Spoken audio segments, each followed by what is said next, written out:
Good evening and welcome from NASA's Kennedy Space Center in Florida. I'm Tori McAleenan with NASA Communications.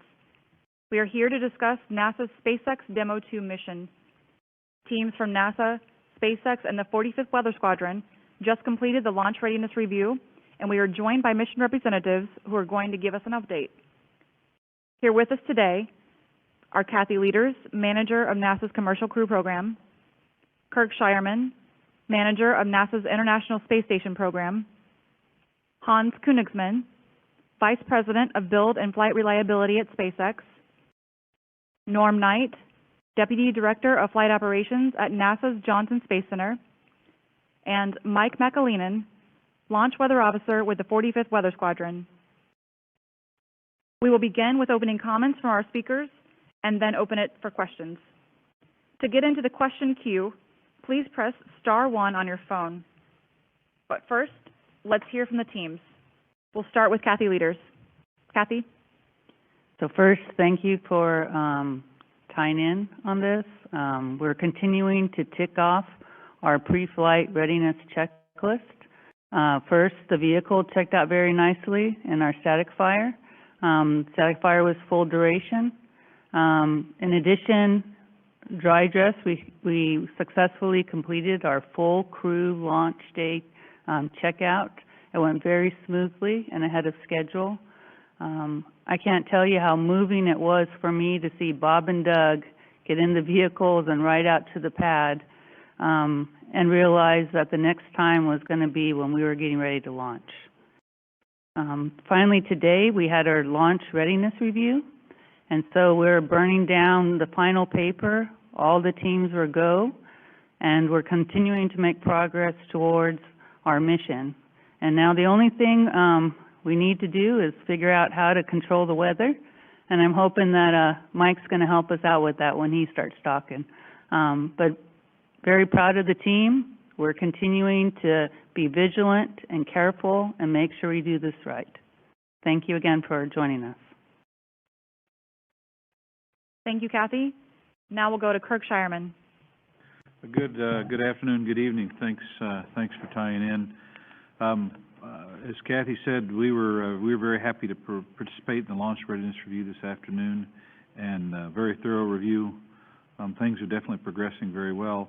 On board the International Space Station this morning, 8:13 a.m. Eastern Time, the ISS crew, Chris Cassidy, actually captured the Free Flyer HTV, so we were really happy to do that, which was important for Demo 2, but perhaps even more important was it was at 11:49 this morning, it was successfully bolted onto ISS, which really gets it out of the way for Demo 2 to come fly. So very happy that onboard operation went well, and finally the crew couldn't go to sleep without ingressing, so they finished all the work to make sure leak checks passed and set up everything and ingressed this afternoon at 4:25. So great work on orbit. I think the on-orbit crew is definitely ready for some company. Very much looking forward to the launch this Wednesday. In addition, we had an ISS mission management team meeting this morning, which included the ISS team, but it also included all our international partners, and everyone was ready to go. So the ISS team pulled ready to support the docking of Dragon. So great work, full team participation and readiness. And aside from a little anomaly or two that the team always goes through and works down, burns down, I think everything's ready to go. So very much looking forward to good weather and a successful launch on Wednesday. Thanks, Kirk. We'll now go to Hans Koenigsmann. Yeah, thank you. And like Kathy and Kirk said already, we had a really good, successful launch readiness review, and we go for launch. I would take the opportunity and thank NASA for the opportunity to do this historic mission that brings a human spaceflight back to the U.S. and really it's really important for both SpaceX, country, and basically to some extent also humanity and exploration. So I had a couple slides prepared, which I will skip now. and go right to it. So getting Demo 2 ready for flight was a ton of work, and it's just incredible to be here after many years of work. And I think exactly on this day 8 years ago, we either launched the first one that went to the station, or we berthed on the station. I'm not totally sure about this. James told me earlier, and I forgot the detail on that. We berthed, right, on this day, yeah. So that's 8 years ago, just 8 years to some extent, and on the other side also, time flies, right? On Demo 2, we spent many years of development and an incredible amount of testing. We worked a lot with NASA to put everything through its paces. Just recalling the work we spent on parachutes, on NTO compatibility and whatnot. There was a lot of urgent and important work done over the last couple months and years, basically, and all basically concludes in the flight readiness and now in the launch readiness review going into the final launch campaign. At the static fire on Friday, the team reviewed the data over the weekend and reported back at the LRR. No showstoppers, everything looking good, and nothing that would keep us from flying. And I made a dry dress on Saturday with Bob and Doug, like Kathy said, going up the tower and walking the bridge or the tunnel, the arm actually is what we call it, right? And essentially rehearsing launch day. And for me, this was a little bit of a turning point too. When you see people going into the rocket, that is something special. It's I knew that Dragon is not somewhere in a training center or somewhere else on the ground. This is on the rocket, so that's was a big deal for. I feel like it had a big impact on everybody in the control center and the team back in Hawthorne too. See the two astronauts taking the seats and start working on the panel, and you hear them basically, and you know this is coming from the rocket. That to me, like I said, it made a big difference and made it very real. And today is late load. We have a small amount of cargo. I think we're already done with that. And then on Wednesday, if the weather gods are working with us, then we have a launch at 4:33. We do have 2 backup days, and I can talk a little bit of what you can see. You will see basically Bob and Doug getting ready in their suits like 4 hours before we launch. They will drive over to LC-39 at about 3 hours before launch, T-3, and then at 2:30 they will get into the capsule, buckle in, and then the rest from there on is somewhat similar than the other launches that we have. We start polling at T-45. We will arm the escape system at that time, and then we begin fueling.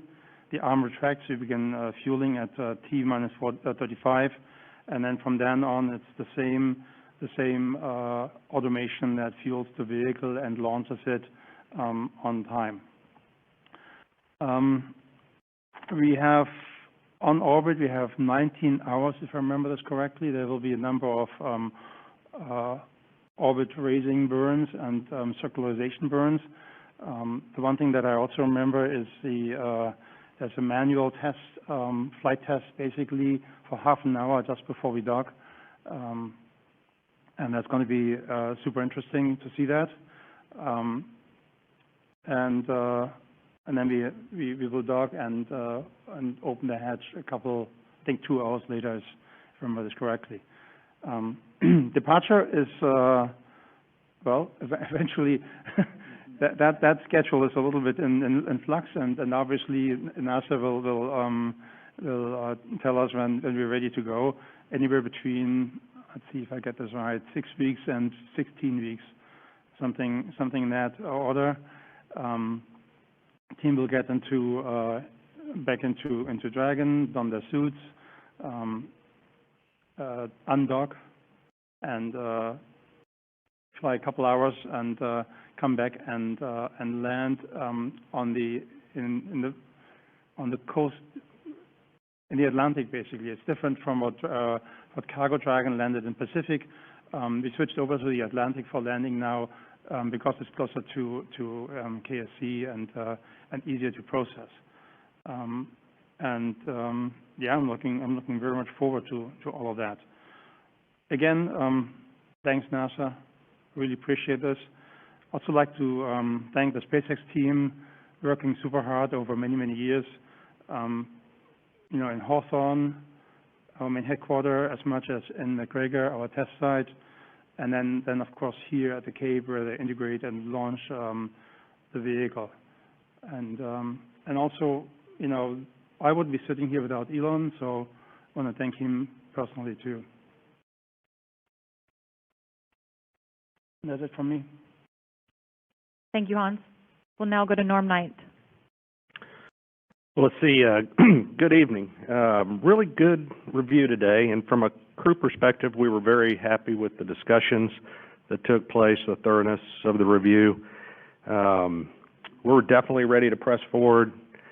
The crew had a good dry dress, as Hans said yesterday. That was exciting to walk through and see. It was kind of dotting the I's and crossing the T's just to make sure that everything was ready to go, and it turned out very well. So we're very happy with that, and again, looking forward to going forward. Kind of give you a little more detail on Doug and Bob's schedule. Today and tomorrow, they had a series, or will have a series of technical briefs, some follow-up discussions with folks on technical issues. They'll spend some time with their family and friends, which is good, and then obviously get some good night's sleep and prep for launch. Leading up to Wednesday, launch day, they'll get up around 9 a.m. Eastern time. They'll go through a series of medical checks after that. They'll get their breakfast, get prepped, go into the weather briefing around 12:20 in the afternoon, and then, as Hans said, jump into suit up, which will be real exciting shortly after 1 o'clock. They'll depart for the pad around 2:30 in the afternoon, and of course, all leading up to a launch around 4:33 in the afternoon. Things are looking real good. We've been very pleased with the fact that this vehicle looks really clean. The review today, we worked a few issues, but overall it was really good, and we're thankful for that. And I guess I'll just say, you know, we were all here working this Memorial Day, but all of us are very thankful for and honor those in military service who really have paid the ultimate sacrifice for their families, for the veterans, who all provide the umbrella of protection that allow us to do the great things that we do here as a collective team. And because of you, NASA and our commercial partners are going to restore human launch capability back to U.S. soil, which is very exciting to us. So it's a great day, and we're looking forward to the next 2 days leading up to launch. Thank you, Norm. We'll now go to Mike McAleenan. All right, well, good evening. First, I want to point out that we're in the weather sales business, not production, so you'll have to talk to somebody else about that part of it. But I will tell you that we're very happy we're not launching today. We've had nearly 2 inches of rain so far along the spaceport, and we're not quite done yet. So it'll be very hard to have this bad weather coming Wednesday. We, of course, have been watching Wednesday closely for as long as the models have gone out that far, for at least 10 days. And it's really been a strange brew of guidance from these models. They have shifted, and it's really a dynamic situation that's developing across Florida. The National Hurricane Center has just issued a 20% chance of this wave that's moving across Florida to develop into a tropical low as it transits along the eastern coast here of Florida into the Georgia, South Carolina area. So it'll be a tight balance of where that low goes exactly, how strong it gets between launch weather versus recovery weather versus abort weather. So it's just going to be difficult to try to match all those together. But I will tell you that certainly has been trending better over the last day or two for launch weather. If I was to issue the forecast today, right now, we would probably be down to 40% chance of violation. It does look like this low is going to clear out some of that moisture that we are experiencing at this moment, and should pull it off towards the east and north. So we have a little bit more rain to go here, and maybe another round of afternoon thunderstorms with the first leftover moisture tomorrow, but Tuesday afternoon looks like a much less coverage. So we have some hope for launch day, and that low is going to be much further away, and maybe the ridge will build back in by our backup day. So we do have some hope, and that's the trend is heading our way. Thank you. Thank you, Mike. We will now transition to taking questions. Again, to get into the question queue, please press *1 on your phone.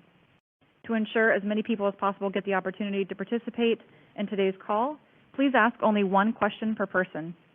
When called upon, please reiterate your name, affiliation, and to whom you're directing your question. We'll now open the floor for questions. Thank you. Our first question comes from Bill Harwood with CBS News. Your line is open. Yeah, hi. It's Bill Harwood. I have a question for Mike, if I can. Can you go into a little bit of detail about how you guys compute or calculate, add in the abort weather, the downrange weather, for this launch? I mean, when you guys put a percentage out, I don't think it includes that, does it? Or does it? And how do you come up with a number, or how do you decide it's okay to go given multiple sites downrange where you could possibly end up in the water in the unlikely event of a problem? Thanks. Sure. Well, I will tell you that this probability, you're right, is only including launch commit criteria for liftoff. We do, when we issue this forecast, it's posted to our website, shows kind of just a risk of the other kind of factors like upper level winds or first stage recovery. Between Space Flight Meteorology Group at Houston and the SpaceX ingesting model data, we provide some guidance and some weather parameters to the SpaceX team, and they calculate the probability of all those abort points. So that's really not part of this launch forecast, but I will pass it to Hans if he wants to add any more about those how that forecast gets together. I guess I have to take it now. Yeah, we take Mike's data, and we have a really complicated way of weighing different locations depending on how much risk they have in terms of an escape, for one, and then also for the landing there are special parameters, wind, wave, and wave direction, and all these things, and then some of these individually have to go green and be a go, and then on the entire launch corridor we have like a common risk number that we use to basically make an assessment and then get to a go, no-go decision. Just to give you an idea, the briefing this morning on the weather had 65-ish slides going through this, and it took an hour. So it's a lengthy process to get to the best result, getting the safest flight that we can possibly get with the current weather.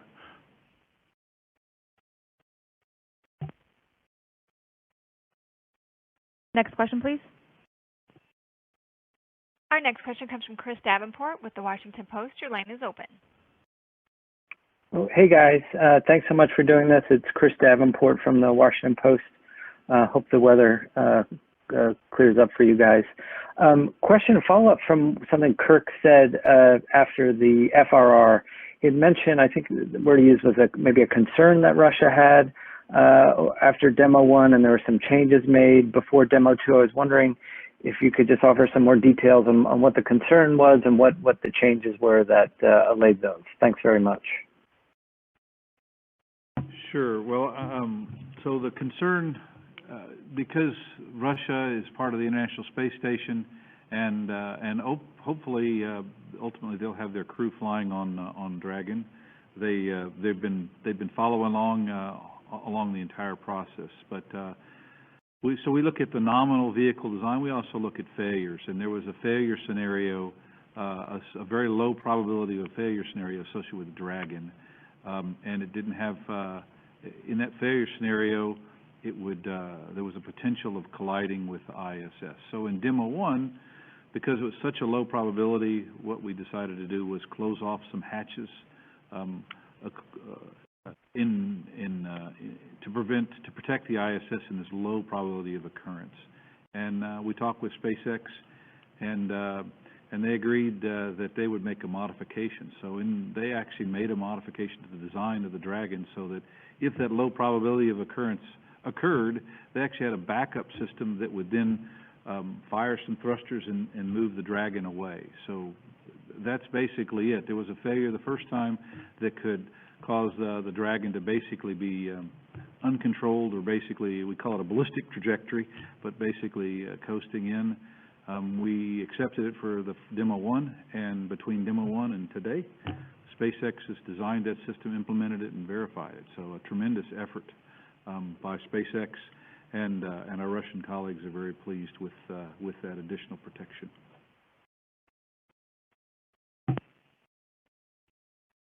Okay, next question. Our next question comes from Amanda Maley with ABC News. Your line is open. Hi, everyone. Thank you so much for taking the time. Just given all the concerns about weather, how late on Wednesday can you make the decision whether or not to either delay or cancel the launch?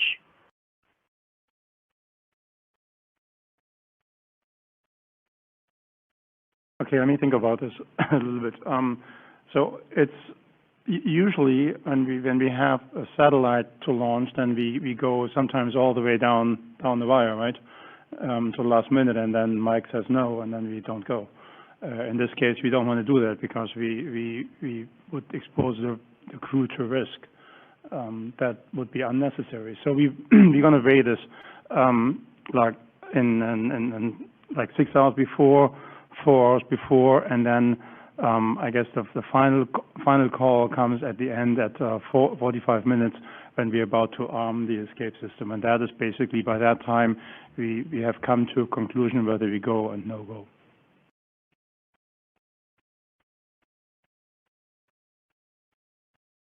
Thank you. Next question.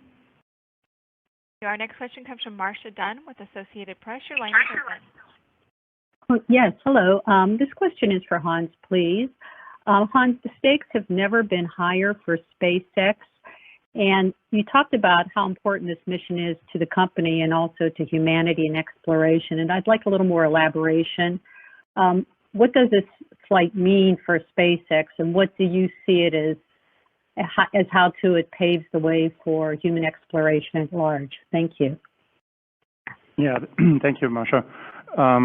Yeah, I mean, we have been founded, with the idea of human spaceflight and basically in our basic laws, so to speak. And then, if you recall, the first cargo Dragon, which clearly was a cargo Dragon, we put a window on so that people would not forget about it. And so everything in our trajectory is towards that particular moment to launch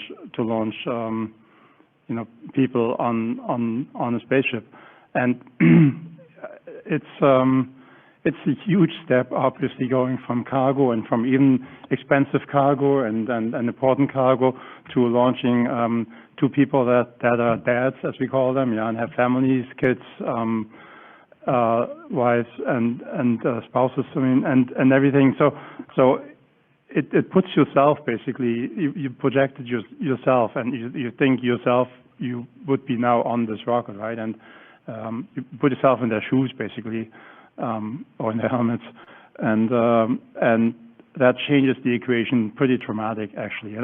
And when NASA told us that a couple of years ago, I was at the beginning, okay, we got to deal with that, right? And as we get closer and closer, I realized, yeah, that actually makes a big difference.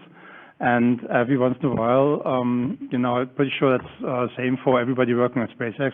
We have to just keep our head low and work the problem, and not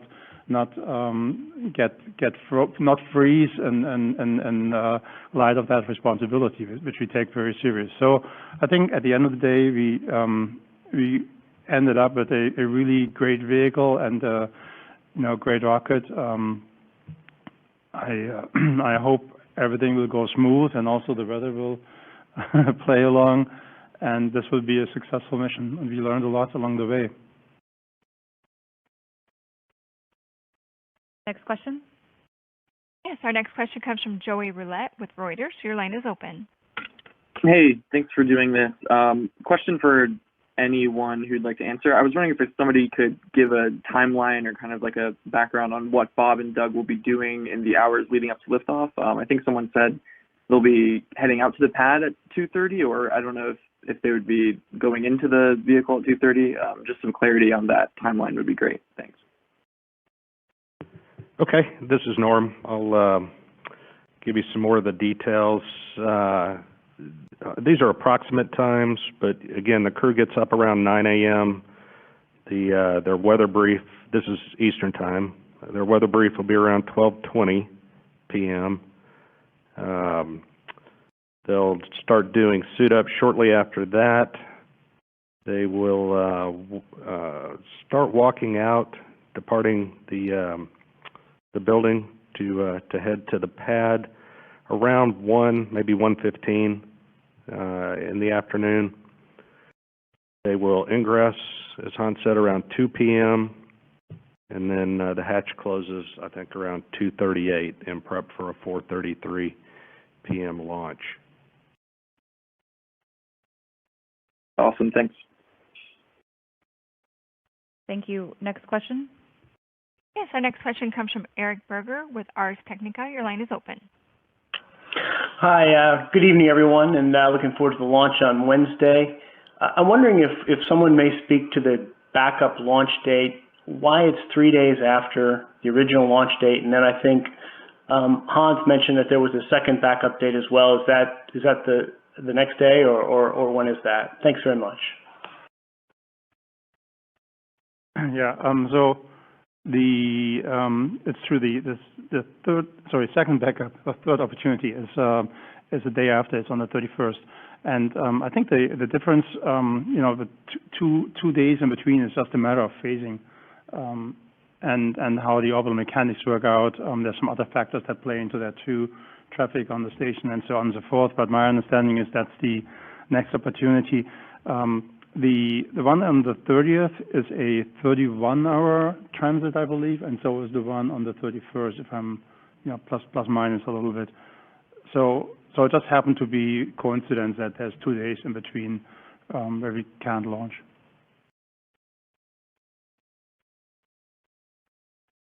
Thank you. Next question. Our next question comes from David Curley with Discovery. Your line is open. Thanks, everybody. I think this is for Kirk. Both Starliner and Dragon have hypergolic fuel. Has a craft ever docked with station with hypergolic fuel? And Steve Jurziak said something about fire suppression issues. Was that in the capsule or on the pad? Thank you. So actually, every vehicle that's docked to ISS is docked with hypergolic. So shuttle, of course, had hypergolic fuel when it came. The Russian Soyuz vehicles, not only do they have hypergolic fuels, they actually transfer it to ISS. So ISS itself has hypergolic fuels stored on it and uses it for raising its orbit. So dealing with hypergolics is a very normal situation.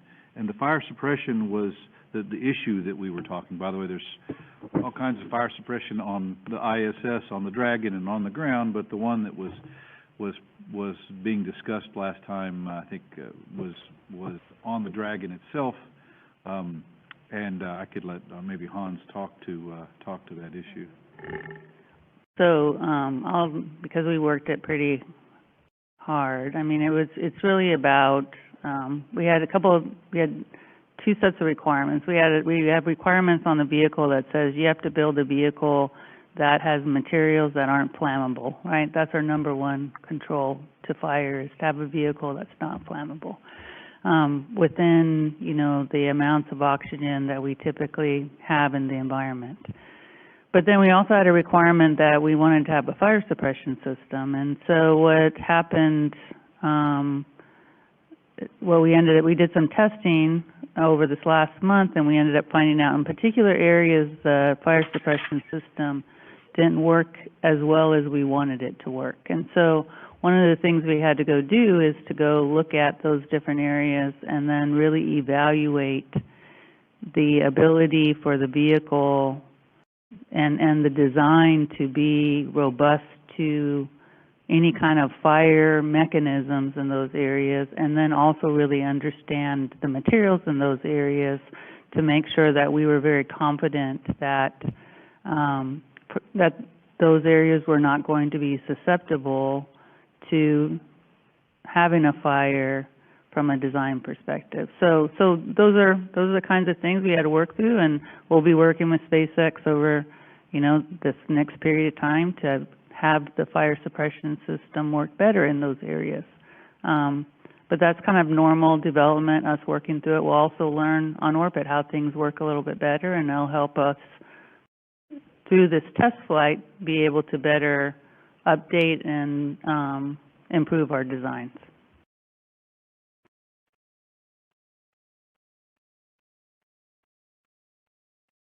Thank you. Next question, please. Yes, our next question comes from Emery Kelly with Florida Today. Your line is open. Hey, folks. Thanks for doing this today. Hans, this question's for you. I know it sounds like there are possibly, you mentioned 2 opportunities for the astronauts to take manual control of Crew Dragon. I believe one is far out and one is closer. Could you talk a little bit about, how much freedom, I guess you could say, they'll have while they're doing that, and what exactly they'll do during those manual opportunities? Thanks. Appreciate the question. I think actually, I don't want to pass it over to Norm, but he has a much better idea of what they do during those times. From our perspective, it's a test to verify that the manual control works, and that we have the opportunity, if there's any issue with the autonomous system, that the astronauts can override it and basically correct for it. Okay, thanks, Hans. Yeah, there are actually 2 manual flight tests. As the vehicle starts approaching station in the far field, the crew will take manual control and verify that it works. They'll orient the attitude to a certain degree just to make sure that they can do that. As they get closer, as they come up to station in the latter portions of the rendezvous profile, they come up on the V-bar in front of station as they start moving in, and then they will do what's called a near-field test as well, and get kind of a feel for how that system is working, the manual control, and then they put it back in auto and press on in. So there are 2 of those manual flight tests, and that give you a pretty high level on what those entail.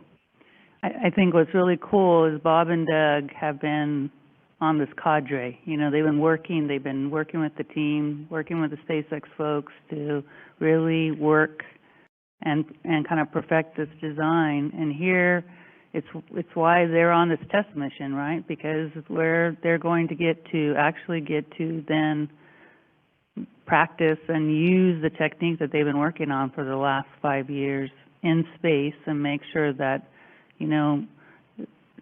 will their dream become a reality on how the vehicle works, right? It's why the concept of having this cadre and having this team work together and then getting them to actually test drive the system is pretty cool.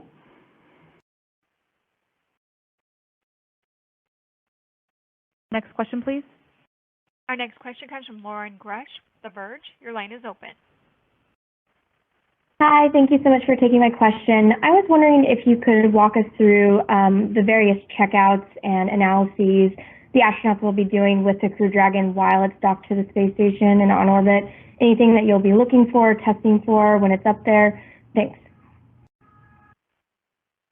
I guess I can start a little bit and then Norm.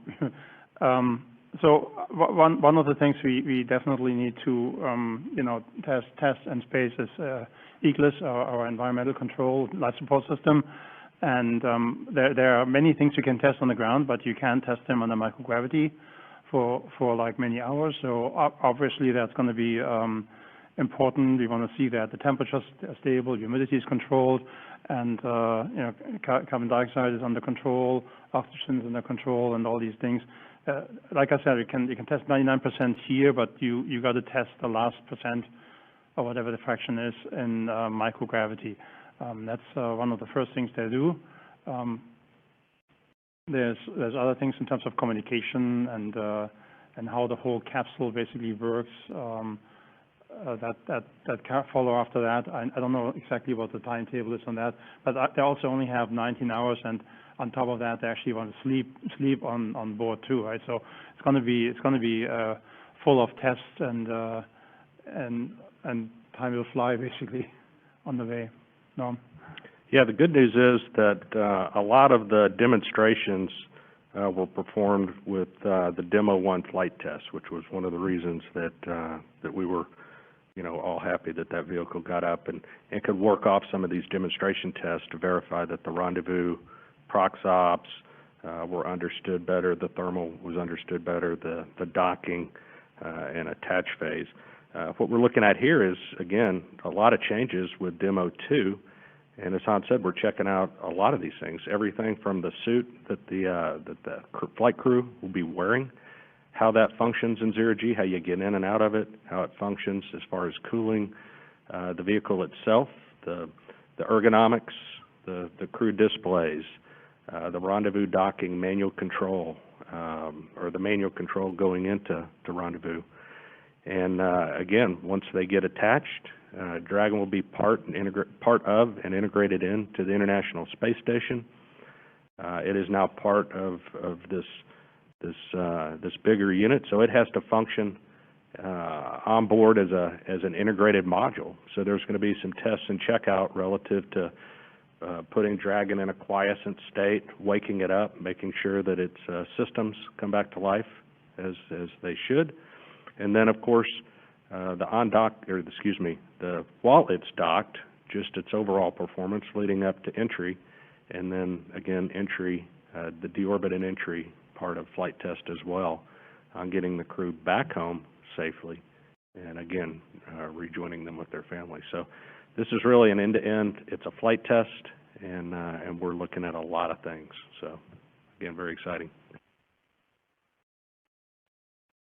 Next question, please. Our next question comes from Kenneth Chang with New York Times. Your line is open. Hi, thank you. I was wondering if you could give more details about the conditions you need for the aborts, the weather and the ocean conditions, and is this something that stretches for hundreds or thousands of miles across the Atlantic? And how do you find those conditions?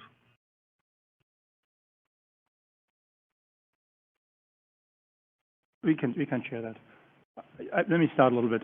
So there's different types of weather condition that would cause an abort. Yeah, there's a range safety requirements. For example, thick clouds. The clouds shouldn't be thick. There's other requirements that are related to I guess lightning, and so there's a whole range of safety requirements that we need to comply with, and those are actually the same for every launch. They're not different here than from any other launch. And there's a type of weather requirements that are related to the rocket. Upper level winds have to be in a certain range, and we very carefully look at balloons and measure the wind, and then we know what this is, and then we basically thread the needle along the upper level winds to make this a safe flight. Let's see, what else do we have? We have, like we mentioned earlier, we have escape weather along the ground path in case something happens. We want to make sure that Dragon capsule can land, so the waves should be not too rough, the wind should not be too fast, as an example. And that's a very complicated number that we basically add together. There's buoys along the way, there's global weather pattern, there's models that are similar like what airplanes use, right? And that's how we basically integrate this whole risk along the way and come up with an assessment. There's also obviously an onshore component on wind that's important to us in case we have a pad abort. We also have a wave requirement for landing the booster and the wind requirement for landing the booster. So if you stack all of this up, that's why this is actually turning into a lot of weather science, and that's why we have Mike.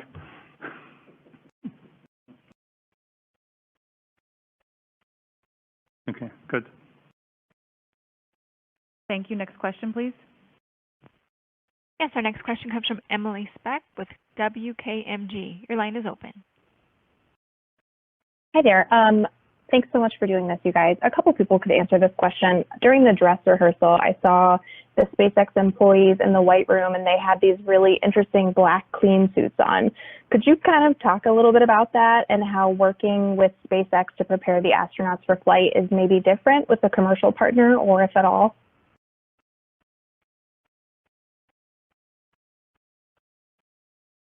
Well, I think we're in a unique environment, right? One of the things that we have to be very careful about, and even if we weren't during this COVID period, is making sure that the crew's health is stable. We actually call it a health stabilization plan, and making sure that the crew is healthy and isn't going to be bringing some potential virus or anything up to the crew on station. Right, and so during normal times, this is a very serious process that people go through, and obviously in this period of COVID, it's even more serious. So those folks are outfitted in a particular way, really to ensure that the crew's protected. And Norm talked about the crew. The crew's been in quarantine now for 3 weeks. And during that period of time, we've been having to be very careful with them. They're like doing the ultimate quarantine. Some of us have been staying at home, but these folks, and all the people that have been interacting with them and working with them are suited and checked and nose swabbed and tested, and to make sure that Bob and Doug are going up to station safe. And so what you saw yesterday was the crew being outfitted in a way that is really about protecting Bob and Doug, and we prefer to call it looking like ninjas, that they look like ninjas there. So, because with the SpaceX folks, you got to have it be looking cool, but they're really wearing outfits that are protecting Bob and Doug from them and any interaction. Thank you so much. Next question, please. Yes, our next question comes from Dave Mosher with Business Insider. Your line is open. Thank you for doing this, and best of luck on a launch. So this is for Hans. Your boss told Aviation Week, I think today, that his biggest worry, though very unlikely, was a rotation of the capsule during reentry and apparently some kind of overheating of the Draco escape thrusters. I'm curious what the number one thing is for you that keeps you up at night, however unlikely. And then as a sort of lighthearted exit, I'm really curious, my colleague is, where is it and what is it? Is it a hose hookup, or is it more of a throne like on the shuttle, or something we haven't seen before? Thank you. Oh, okay. I don't know the potty answer to the potty question, so I'm going to skip that. But let's see, on the risk front, I mean, I work a lot with the risk on both vehicles. That is basically my job. I don't think there's anything that sticks out particularly. There's always things that we've worried, like, for example, the parachutes that are like discrete events that you can't really easily test. You pack those parachutes, and you pack them, as carefully as you can, and then you randomly test them and do all these things. But at the end of the day, the ones that you actually packed and that are on the vehicle, you can't test those because then they are unpacked, right? So by definition, there are certain things that are really, other areas that are hard to test are pyrotechnics, right? I mean, you can only test like the brothers and sisters of the pyros that are on the vehicle, but you cannot test the one that are actually on the vehicle itself. for example. Then there's there's a whole slew of valves. There's like 200 valves on Falcon 9, and they all need to work. There's redundancy on it, but there are some things like there's one MVAC right after all, and then this engine has to start. And there's like everything on the MVAC is doubled and triple, but at the end of the day, it's one thrust chamber and one nozzle, and all these things are boiling down to there's one capsule. Right? There's not a second capsule. There's one air in there and stuff like that. So there's a bunch of things that you just carefully design and take all the precautions and then you go forward with that. I'm pretty well, I shouldn't say I'm pretty confident. I should say pretty confident. You've done so many Falcon 9 launches, right? I mean, I feel pretty good about the rocket here, and so from that perspective, where I look at is actually stuff that's new in the vehicle, yeah. And in this case, the new part is Dragon. Crew Dragon rather.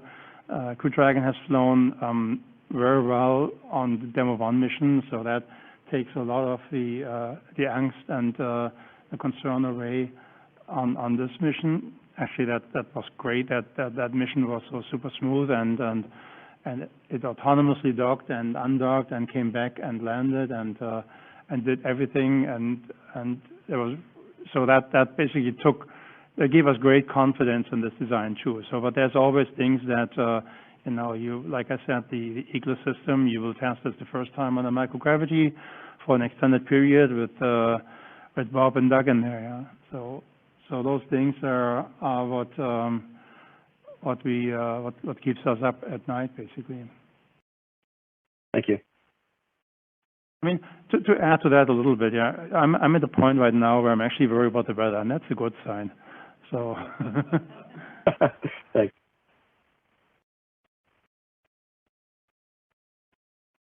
Our next question comes from Irene Klotz with Aviation Week. Your line is open.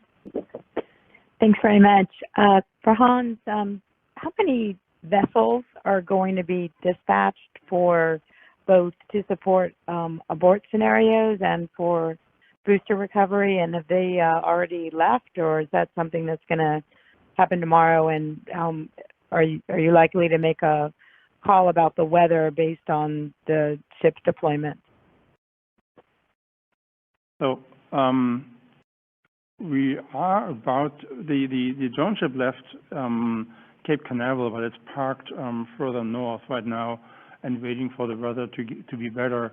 The other ships, I believe, are the one on the Florida West Coast is on its way, basically, and the other one I think is getting ready. So I think the fleet, as we call it, is about to get ready and move, but and partly already on the way. But that all assumes that Wednesday weather will clear up. Otherwise, they will just sit in their spot for a couple more days. Thanks. And what about the NASA and any DoD ships? So how many total? So we have 2 C-17s that are ready to go. We also have additional aircraft in New York and actually in England getting ready to help with if we need to do any rescue force locations. And we've been doing, our Det-3 folks have been doing training, water training and getting ready so that the PJs are ready if we have to do a rescue, that everybody's ready to go.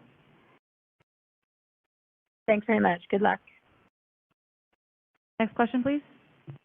Yes, the next question comes from Stephen Clark with Space Flight Now. Your line is open. Hi, thank you for taking my question. Stephen Clark, Space Flight Now. To follow up on a couple earlier questions about weather, again, just curious. You have to have looked at this by now, I presume. How is the weather in sea states? How's the forecast looking for those downrange in the Atlantic on Wednesday right now, based on models, I guess? And if I could sneak a quick second one in, what's your next launch date after May 31st? Thanks. Well, as far as the weather goes, it's it's getting a little bit far out to have a lot of confidence, but it certainly looks like the guidance is shaping up that the 30th and 31st look much less dynamic than what we have going on with the tropical low development across Florida and all that. So overall, those look like a better probability of launching and lower risk numbers across the Atlantic. Yeah, and regarding the launch, the next launch after Demo 2, it's going to be Starlink 7. And it's at the very beginning of June. I don't know the exact date. It will also slip day for day, and it also depends a little bit on the availability on the drone ships when we can fly that. And Steve, for you, it's the launch time is 4:33:33.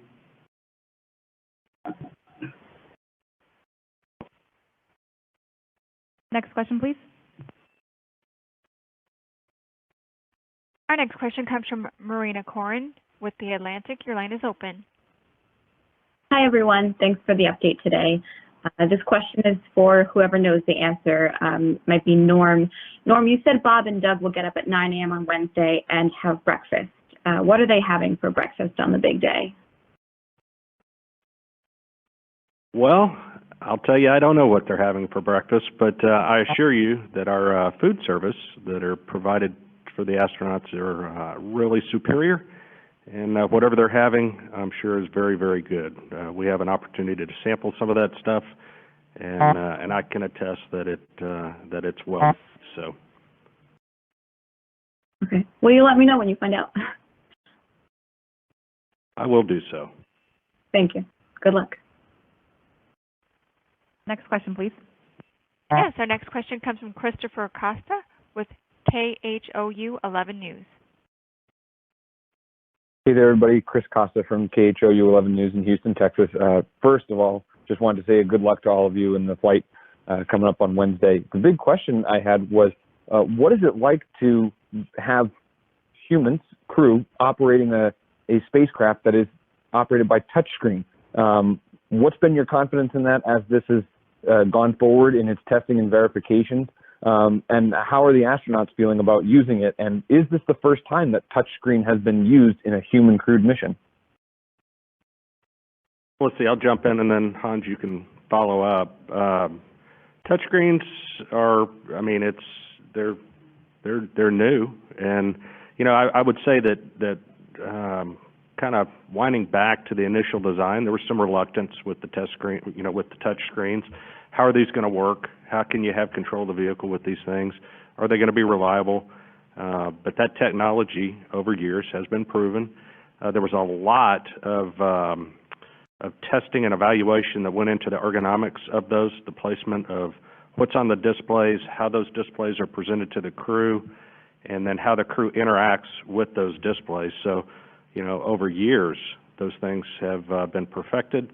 SpaceX has adjusted the design a little bit for the ergonomics, which was beneficial. And through training over and over, the crew has become comfortable with those, and we're comfortable with them flying. So, Hans, you want to add anything to that? Yeah. Two things. I drive a car with a touchscreen of a similar size, electric, of course. And I've found at the beginning you have to get used to it actually, but then you get into a technique that basically you put your hand around it, and that gives you the range of your thumb basically to press certain things. And after a couple of days driving the car, it gets basically automatic. And the same thing, I'm a pilot and fly airplanes that have touch screens too. That's actually a lot harder than on the car because sometimes it gets bumpy in airplanes. Now, if I translate that into a spacecraft, that should be a lot quieter, at least after the launch. So I would love to really test this and get an assessment between the three different categories of vehicles. But I guess I have to refer to basically asking Bob and Doug after the flight how it went. But I do think people need to understand there's really, for everything that is in a dynamic situation, they have different controls. Right. So exactly. They really had to think through, hey, under what conditions do we use touch screens? Under what conditions do we use buttons or have mechanical controls? And so the teams, and part of Bob and Doug and the team being there and being able to use their experience, they can talk about what parts of flight are dynamic so that they can have those additional controls and help them out. And yeah, Kathy, to your point, absolutely right. I mean, there's a couple super critical things, whatever, parachute deploy and things like that. Those are buttons, and they're traditional buttons and secured, and so that you don't bump into them and move them accidentally.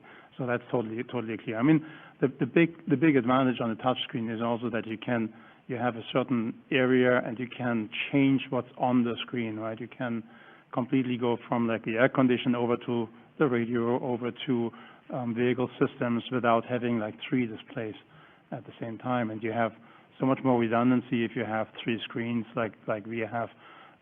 You basically need one of them at the end to control all functions on the spacecraft. So I personally think it's great. It's technology that will work well, and I'm looking forward to the results. Thank you. We'll take one final question. Yes, our last question comes from Andrea Leinfelder with Houston Chronicle. Your line is open. Hi, guys. Thanks again for making the time. Good luck this week. So I saw the tweet today from Johnson Space Center about like the mission controls, and this is something obviously from Houston we've been focusing on. So I just want to make sure I'm understanding it correctly. I know there's a very collaborative work between the 3 controls, but basically SpaceX team in Fire Room 4 leads the countdown, and then SpaceX in Hawthorne leads, once the engines ignite all the way up through launch. And then Houston's Johnson Space Center leads as you approach the space station. Is that a fair way to characterize it? Yes, that's a fair way to characterize it. I would just say on the launch piece, there's also a NASA team. It's a mission management team that's working in concert with SpaceX, because to be go for a launch, NASA has to have a go, SpaceX has to have a go, and the range, 45th Space Squadron, has to have a go as well. So all 3 of those are required. So, but yeah, your characterization of that was correct.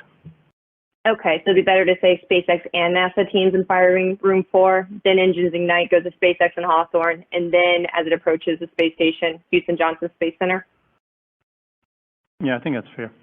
It's also, okay. I mean, it's interesting. I've been doing this for many years now, and between the handover is so smooth between the teams, and the way they cooperate is basically like this would be one room, and we have cameras. We can see the other room basically, and get a sense of what the vibe is basically in the room, and if there's any huddles in the corner or stuff like that.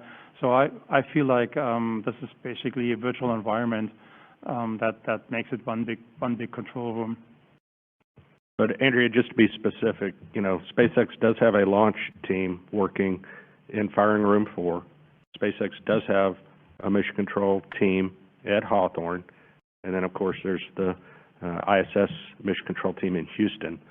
And it's roles and responsibilities for each, as you articulated, up to the point that they get close to station, and then they're integrated into station as part of the overall mission control team from Houston.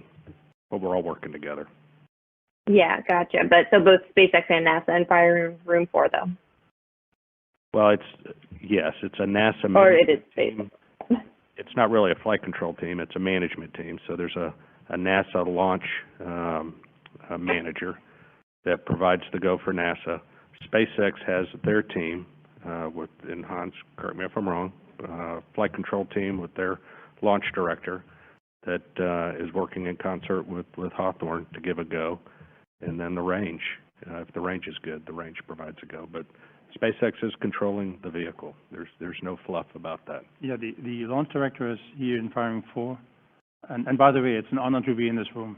I mean, this is the old Apollo and shuttle control launch center basically, and it always amazes me when I go into this building. And the mission director for Dragon from the SpaceX side is in Hawthorne.